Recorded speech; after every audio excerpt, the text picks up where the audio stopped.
have him right where we want him.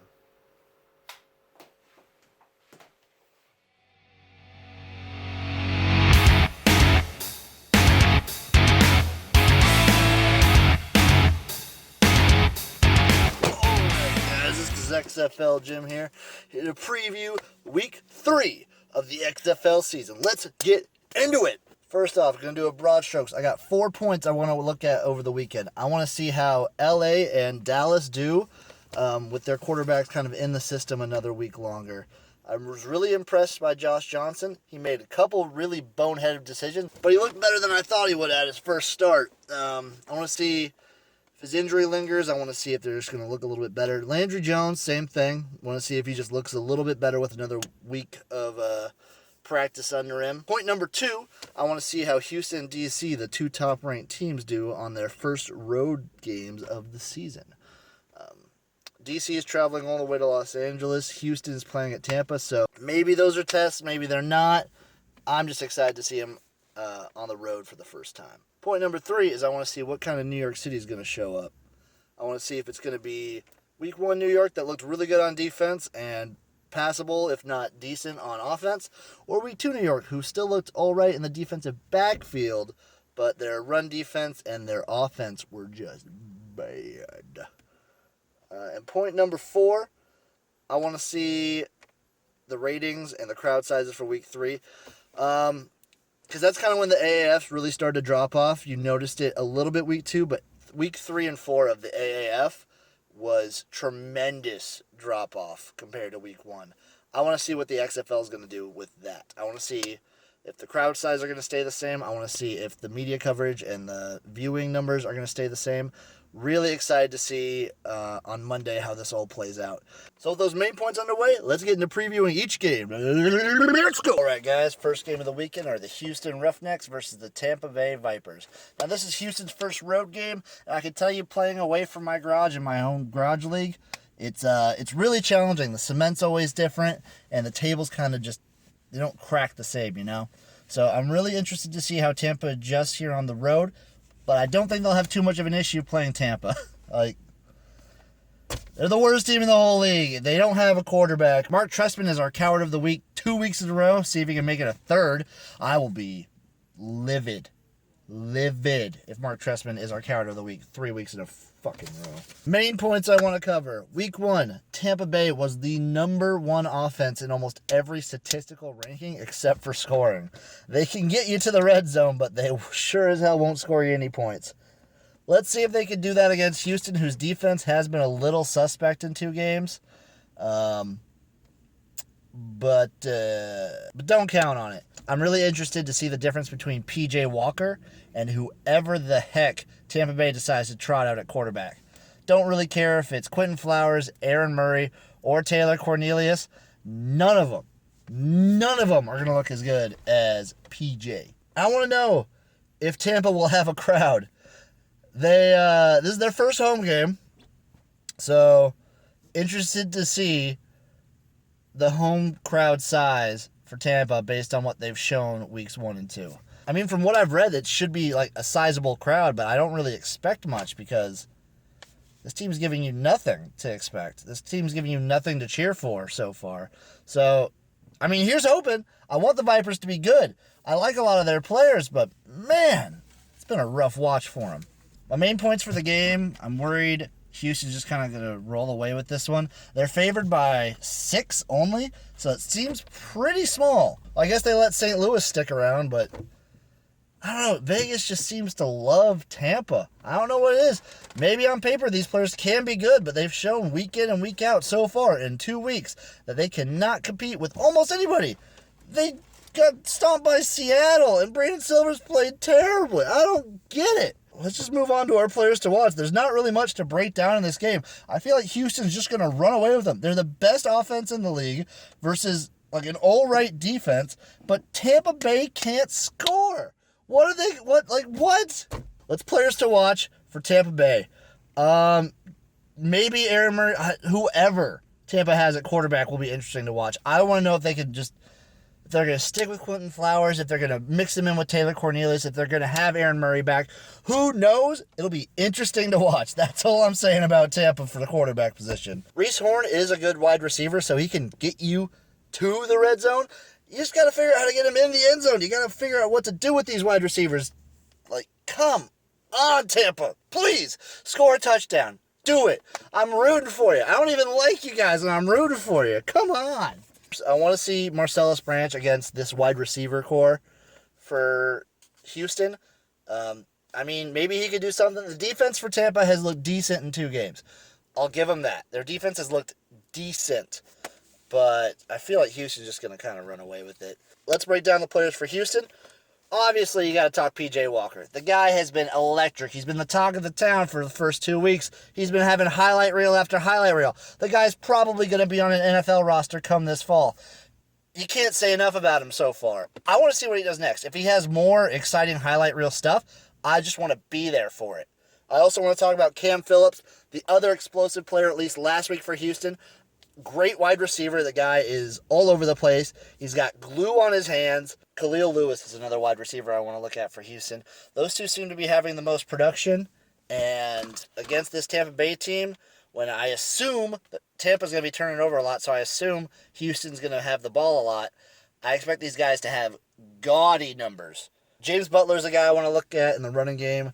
Once Houston, if Houston gets up, if they start to run it a little bit more, kind of work on their run game a bit, which has been a little bit lacking, but not really. And for the defense, Marquise Gates for Houston.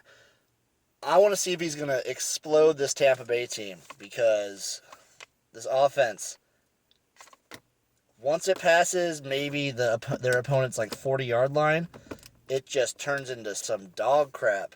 So I want to see if Houston's defense can kind of make something happen and force a lot of turnovers. Main takeaways from the game: Houston, I expect them to just kind of steamroll over Tampa.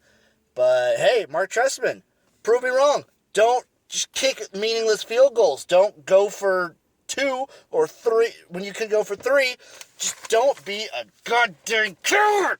Okay, the next game we're talking about is the Dallas Renegades versus the Seattle Dragons. Dallas is going to go all the way up to Seattle to see what's up in Dragonville. I would call this probably a matchup of the 2 middlemost teams. Maybe LA is in there too, but Seattle has had 1 decent game in their loss, and they looked pretty bad in their win. Dallas has looked pretty similarly, but week 1 they were without their starting quarterback. So, interested to see. I know Dallas is favored by about 4.5 in this one. So, I mean, it should be kind of a close game. Very interested to see how Landry Jones does compared to Brandon Silvers. Landry Jones looked pretty good his opening week in week 2.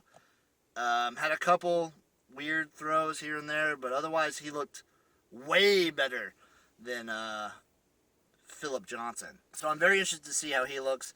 Silvers, week 2 was rough. But I'll keep saying it. I'll say it again.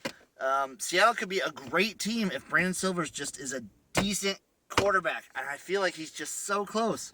He makes a lot of boneheaded throws and just holds on the ball a little too long. But I feel like if he picks up his play, this team can compete with anybody. The Seattle running game, they looked way better in week 2 than they did week 1. Excited to see how the Seattle run game improves. I want to see him versus Dallas. I want to see him against a good to decent team. They looked evolved. I want to see if they change it up even more, if they do something different. I want to see if they get the run game involved a little bit more with Silvers being weaker. And I want to see if Seattle will have a crowd size close to what they had week 2, which was phenomenal. I want to see if this city shows out for the XFL, because if they do, your boy might just have to go visit one of these days. Key for Dallas will probably be to see if their defense can knock Brandon Silvers off of a rhythm. If you can get him kind of flaky and not confident, I feel like you'll have a great game as Dallas, because Brandon Silvers, when he's not on, he is terrible. He's looked really, really bad at moments. So, I mean, maybe we'll see B.J. Daniels. I know the city of Seattle wants it, so you never know. And I want to maybe after week 2, maybe Landry Jones, after being in this Hal Mummy offense for another week, in actual game time sense, I want to see what a fully operational air raid looks like in the XFL. Houston's been running kind of like, it's Jones running it in Houston. He's running the run and shoot, obviously the same as he did in Hawaii. But I want to see what a legit Hal Mummy air raid can do when it's fully operational. And I think with Landry Jones, it can be. So anyway, players to watch. Seattle, you got Brandon Silvers to watch, obviously, the quarterback. I want to see if he'll be good to decent or if he'll just be plain out bad. How he goes is how the Seattle Dragons will go. Another player to watch out for Seattle is Austin Proehl. Didn't get involved a lot week 2, but he's a great receiver. He adds on to this already fantastic receiving core. So I want to see if he gets more involved week 3, maybe with Brandon Silvers coming a little bit on. Proehl seems to be a favorite target of his. So we'll see what happens. I'm interested in just the entire Seattle running back field. Kenneth Farrow, Jaquan Gardner, and Trey Williams. If all 3 of them can have a game similar to what they had week 2, this should really open up the passing game for Silvers. And that might let them run away with the game. Keenan Reynolds was the last player I wanted to talk about on Seattle. Had a studly game week 2. When Austin Proehl wasn't on, he was doing it. So hopefully, I feel like this is one of the most stacked receiving rooms in the entire league. And maybe it'd be really cool to see him pass all over Dallas. Dallas, players to watch, obviously, Landry Jones. The guy was good in week 2 against LA. I want to see if he can compete again week 3. See how he improves on himself. He'll be very interesting to watch. Cameron Artis-Payne had a great week 2 against LA, so I want to see if he can kind of push around Seattle's defense. Kind of free up Jones for the passing. Couple that with Lance Dunbar. Those 2 should be a nice 1-2 punch at running back. I think this will be very run-heavy, quote-unquote, for the air raid, I guess. The wide receivers I wanted to highlight were Joshua Crockett and Marquise Young. They both had a really decent week against LA. I think they can improve on it week 3. This Dallas team is going to have a fun offense. Once everything is ticking, their air raid is going to be extremely fun to watch. And I, for one, want to be here for it. Final takeaways from this game. If Brandon Silvers can be decent to good, Seattle might just come away with this one. If he looks like he did week 2, then Dallas should win this one pretty handedly. Want to see the improvements for Landry Jones and the rest of the Dallas offense under this air raid system. This should be a fun one. Third game we're talking about, New York Guardians versus St. Louis Battlehawks. Battlehawks are favored by a ton. I believe it was 9.5 last time I checked. So I guess it looks like Vegas thinks week 2 New York Guardians are going to show up instead of week 1. You don't know what's brewing in that little locker room there. Matt McGloin kind of calling people out, looking like a baby himself. He played like crap week 2. So main points for the game, St. Louis, they need to clean up their mistakes, their penalties, their turnovers. If they could do that, they could be maybe the best team in the whole league. New York which Matt McGloin is showing up, is decent to all right leader Matt McGloin, like emotional leader guy showing up, or is it going to be week 2 crybaby bitch boy? It all depends on if it's big loins McGloins or small loins McGloins. Interested to see New York's backfield against Jordan Ta'amu. He's a pretty good passer. Had a couple turnovers last week against Houston, but those are just kind of dumb mistakes that a young guy like that's probably going to keep making. I'm more interested to see the St. Louis running attack. Jordan Ta'amu, Nick Fitzgerald, Matt Jones, whoever else they get back there running. I want to see how they attack this New York Guardians run defense, which seemed pretty suspect week 2 against Washington. I would probably say this is a low-scoring game based off of New York's stronger pass defense and St. Louis's tendency to want to run the ball more. But, I could be wrong, but I'm just going to hammer unders for almost all these games, regardless of what the score is. Players to watch, St. Louis. You've got Jordan Ta'amu, Matt Jones, a couple other. Their whole running game is around Jordan Ta'amu, the fact that he's a good runner. Matt Jones is a pretty good running back. Interested to see how he does against this very suspect New York Guardians run defense.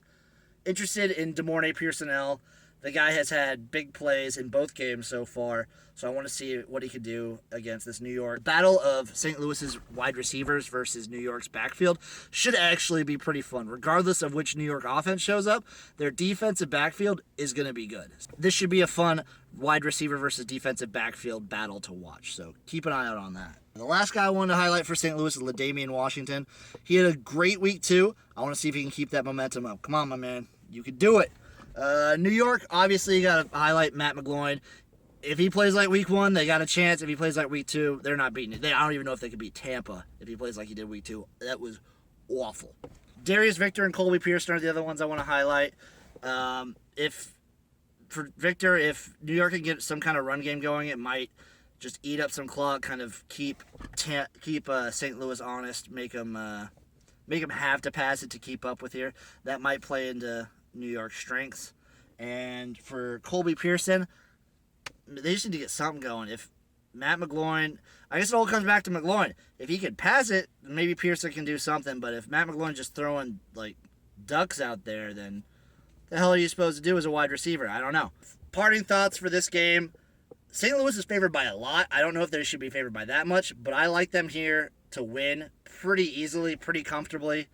So I guess I'm taking St. Louis minus 9.5. They're my team. I'm riding with them. Those Seltzer boys, I love what Fitzgerald's been doing on Twitter. I love what this team's been doing online. This team is like my garage spirit animal. Like, it makes me want to just break through tables. It makes me want to just chug beer, shotgun. I love the Battlehawks! All right, folks, last game we're talking about are the DC Defenders versus the LA Wildcats. So this is DC's first road game, so I'm pretty excited to see how they'll fare, traveling all the way across the country to face the Wildcats. Should be actually kind of a fun matchup. The Wildcats have been looking a little bit better. The week 2, they looked decent, I'll say, and give Josh Johnson one more week under his belt, he might actually be good. DC's looked great. They've looked maybe the best all-around team in this league, so I'm very excited to see how they fare in their first road game. DC's defense, man, they're the one thing to watch out for if you're LA. DC's offense is going to hurt you regardless. Cardell Jones is going to be a beast, and they have playmakers all over the place. But their defense, if their defense plays like they did week 2, you better watch out, because that defense was mean. Now, that may have something to do with New York just being god-awful at Matt McGloin specifically, but you never know. Previous weeks, DC's made a couple mistakes here and there. I'm wondering if they can afford to make those same mistakes versus a team like Los Angeles, who is getting seemingly better each week. I don't believe DC will be able to make the same mistakes they've made against Seattle, or the way they kind of slow down at the end of games. That might just be the fact that they're ahead, so they kind of slow down a little bit just to preserve some energy. But you never know. That could be a mentality thing. We'll see this weekend. I want to see how Josh Johnson will do. Very excited to see him progress throughout the year. So I want to see if he'll be better each week, or if he'll be the same, if he'll get any worse. Just something to keep your eye on is Josh Johnson's progress. Will Cardell continue his win streak, folks? Will he? The guy's undefeated as a starter outside of high school, so this is my upset alert game for the weekend. If any team has a chance to get a major upset, it's DC here, traveling all the way to Los Angeles, having to face the Wildcats, who've looked a little bit more impressive week 2. And if they jump up that little bit more and DC makes some mistakes, they could catch them off guard. I'm sprinkling a little bit of money on the LA Wildcats to win this, so I might be biased, but no way in hell is it going to be Houston. It's going to be DC. Anyway, players to watch out for DC. You've got Cardell Jones. Obviously, the guy's been amazing through 2 weeks so far. He's a tank. He's a good runner. He's got a cannon for an arm. He's a good passer. The guy does it all. Donnell Pumphrey, I want to see if their run game continues from week 2, if they build up on that. Very interested to see how DC will do in their run game. Rashad Ross and DeAndre Tompkins, very nice pieces for DC, for Cardell to use. The guys have a lot of speed to them, which plays into Cardell's cannon of an arm. Those are probably, if I'm LA, really watching out for Tompkins. And see if you can make Cardell be a passer. If you can get to him and kind of make this team rely... Actually, this team's strong all around, guys. I don't know. you just kind of have to hope they make some mistakes. There's not really one weak spot for them. And on their defense, they got Anthony Johnson, formerly of the LA Wildcats. Let's see if he's wanting that revenge against Winston Moss for firing his boy and Pepper Johnson. There's some emotional factor here, too. DC is probably going to win this game. If there's a team that's going to get upset, it's going to be the Defenders. But they're probably not going to get upset, all things considered. Because they're coming in with fire. Anthony Johnson's here to make a point. And Cardell is looking fantastic. For LA, obviously you got to highlight Josh Johnson. The guy is a stud. He looked decent in his first start, week 2. I want to see if he can improve on that, if he can kind of get rid of some of the questionable throws he had. He could be a really good quarterback in this league. Potentially top 3. I'm going to wait and see on that. I'm just going to, LA's not really the potential team. I don't want to just call them potential.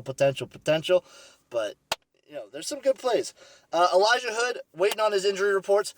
Hope if he plays, watch out for him. The guy is a workhorse. He does anything the Wildcats want him to do. He's just good for the team. And he could be a very big reason why LA wins this game. The main reasons, though, are probably going to be Nelson Spruce and Jordan Smallwood, the 2 wide receivers. Nelson Spruce is maybe the best wide receiver in the league after 2 weeks. The guy is insane. He's had 2 different quarterbacks so far, but he seems to be a favorite of this team to get passes. And the guy is just got glue on his gloves. I don't know what he does. But him and Smallwood combined to make a really good receiving duo. DC better watch out. They faced a team similar in Seattle week 1, but I would probably put Josh Johnson as a better quarterback than Brandon Silver. So DC better be careful. You cannot sleep on the Wildcats, especially coming as far as they're having to travel. This game is going to be an interesting one. This whole week 3, there's a lot of really interesting matchups. This is my hardest week to handicap, guys. Trust me on this. This will be a good game. All right, guys. I think I'm dubbing week 3 the week of the blowouts and the close encounters, because you've got Houston playing Tampa, the best versus the worst. You've got St. Louis facing New York. You never know what New York you're going to find there. But then you also have 2 really interesting games in Dallas versus Seattle, sort of the 2 middle teams facing each other, and LA versus Washington, emphasis on could, have the potential for a really big upset. I think it's going to be a good game. DC's games have been deceptively close. Keep an eye on this game. I'd probably say my game of the week is going to be Seattle versus Dallas regardless. Dallas has played in some really interesting games, and both their games have been really close, both their loss to St. Louis and their win against LA. And Seattle, man, I don't know who to pick in this one. If week 2 Brandon Silver shows up, then they're probably losing. But if week 1 Silver shows up, maybe. If they get Austin Prohl involved, watch out for Seattle. Let's part ways with taking one thing to look at for each team. For the Houston Roughnecks, do not fall asleep on defense. This Tampa Bay offense has been good in everything except scoring. Don't let them march down the field on you.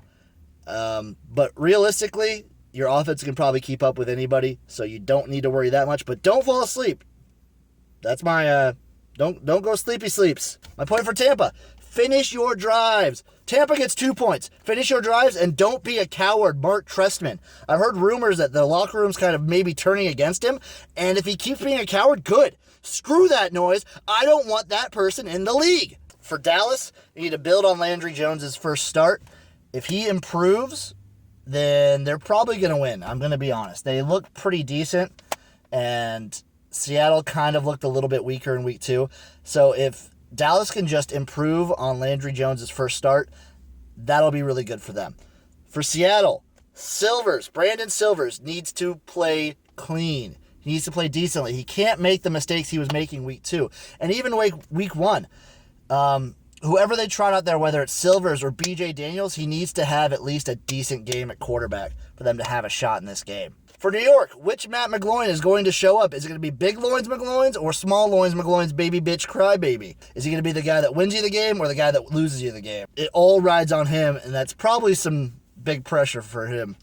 St. Louis, clean up your mistakes. They could be so good, but they keep shooting themselves in the foot. If they can eliminate their mistakes, their penalties, some questionable play by Jordan Ta'amu at points, they can beat anybody. So if they clean up their mistakes, St. Louis is golden. For DC, don't let the travel get to you. And don't sleep on the Los Angeles Wildcats. They're a good team. So as long as DC comes prepared, the travel and the aspect that it's their first road game doesn't get to them, watch out because DC could run away with this. LA, their key is pretty similar to Dallas. Just build on Josh Johnson's first start. Kind of get your offense meshed together. If their offense can kind of knock DC off foot, then they might have a chance to upset. So keep an eye on that. Overall, I'm very excited for week 3. Can't really tell how any of these games are going to go, except probably Houston versus Tampa, if we're being honest. And maybe LA versus DC, but I smell an upset. And depending on which New York shows up, it could be a very interesting game in St. Louis as well. So anyway, I'm so hyped for week 3. You should be hyped too. If you're not, come to me and I'll fight you. I don't care. I'm so hyped. Yeah! Yeah!